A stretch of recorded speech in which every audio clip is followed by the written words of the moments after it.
slow. You want to start out, once upon a time, there was this, you want to set the scene, and then you want to get up into the big stuff. And then Jack and the Beanstalk, he was up there, and he cut down the beanstalk, and the giant fell down.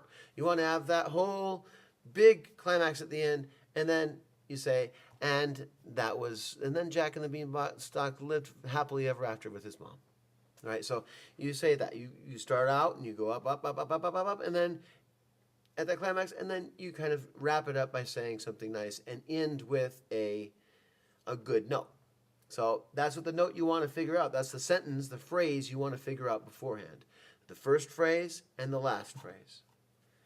So space, repetition, playing with good tone, playing in the style of whatever you're hearing, whatever's being played with you, play in that style.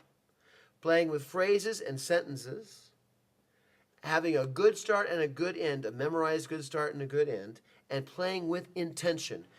Really playing out there and playing loudly and good tonguing and just make it happen. That's what you need to think about in your solo. All right, thanks. Bye.